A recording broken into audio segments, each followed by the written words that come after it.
Yeah, welcome to my YouTube channel, guys. It's Noah.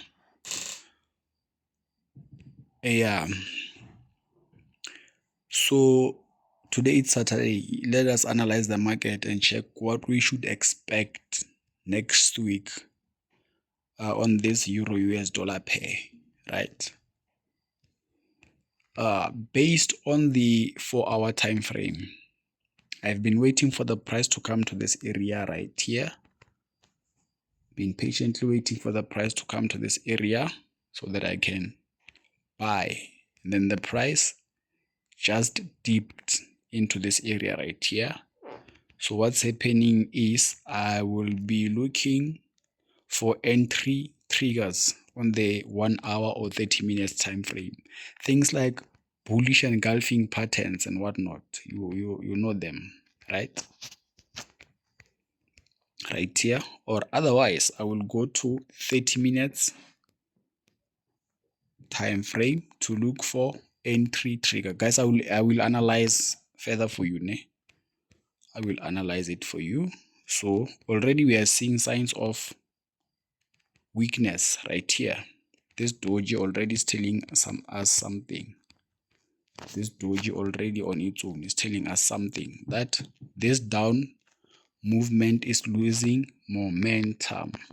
This down movement right here is losing momentum. If you know how to analyze candlesticks, right, this doji right here is telling us that the downward move is losing momentum, which is not random because, guys, it's appearing on this area right here, on this area right here, right? So performing then guys, please guys, if you find this information doable, remember to click like and subscribe to my YouTube channel. Right, I will break it down for you guys, starting from the weekly time frame, daily, to the H4, which I've already started with. Right, guys, remember to click like and subscribe. And then disclaimer, guys, this is not an English lesson, right? Here we are analyzing the market. We are talking ups and downs and pips and moving averages. This is not an English lesson.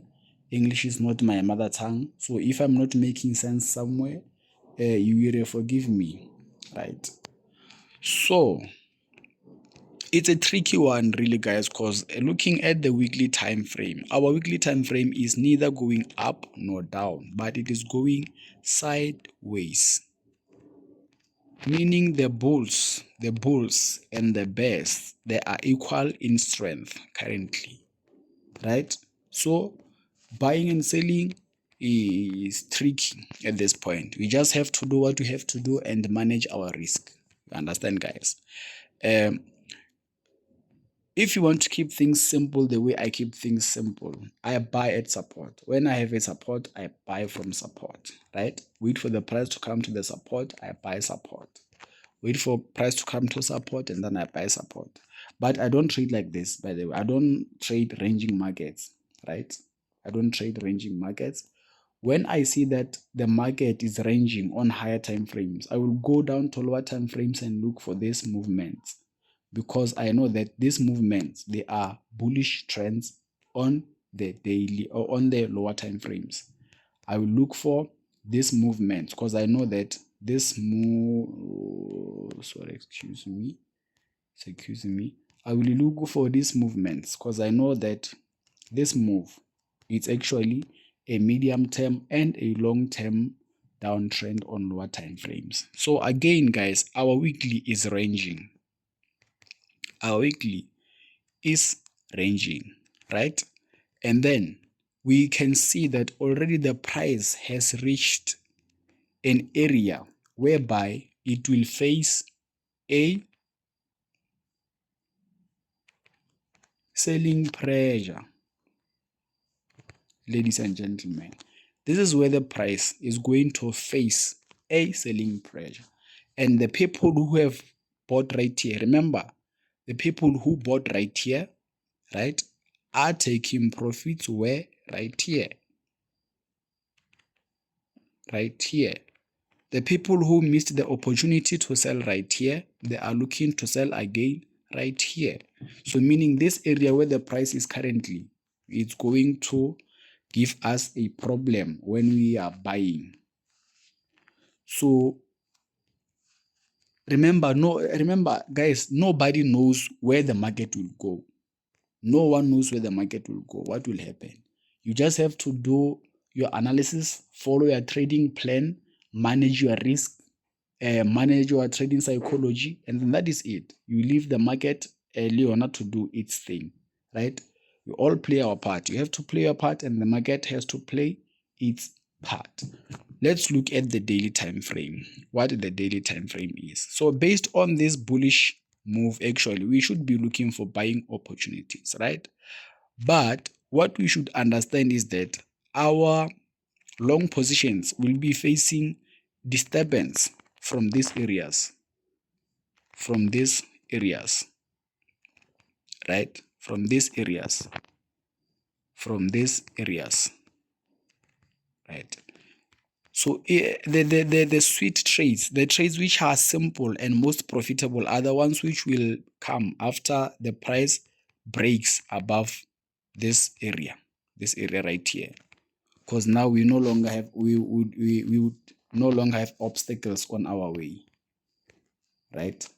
So let's delete this, keep our charts clean.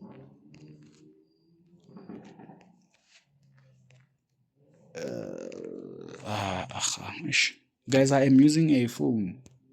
Please, I am using a phone to do all these things, so just bear with me.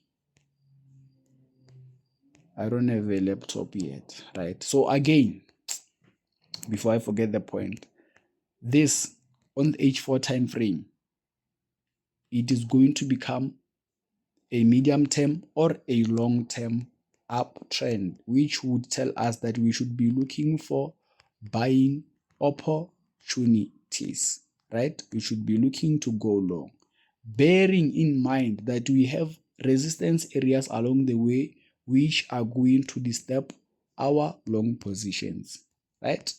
Let's go down to the H4. Here we are on the H4, right?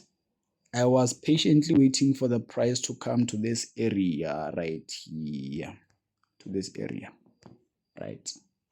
But instead, the price ended up giving me another area while I was waiting, which is this one, meaning I had to wait for on both these areas, right? The time the price was all the way up there, I had to wait for it to come either to this price area so that I can buy, or to this one right here. So right now the price came to the first support area, and then as I did explain, I will have to look for entry triggers on lower time frames to go long. So every time when I have two areas to wait on, area number 1 and area number 2, right? So you might ask, how do you know which area is going to hold right after you buy? So I use two confirmation criteria. Firstly, I use the stochastic, right? I use the stochastic. If the stock is oversold, right, and the price is at the area, it means that area is the right one I should focus on, right? But still, again, I would look to buy on this one, which is going to be the last point where I will be looking for buying opportunities. Because if the price comes and breaks below this area and starts trending below, this is no longer an uptrend for me, right? So I should look for selling opportunities.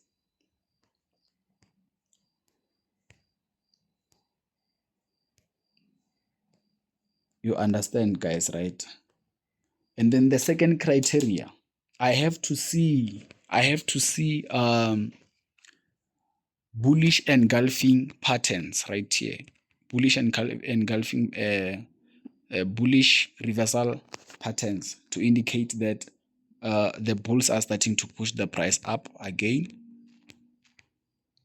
And then if the price breaks below this one and reaches the second area, I must wait to see confirmation, bullish candlesticks right here before I could enter.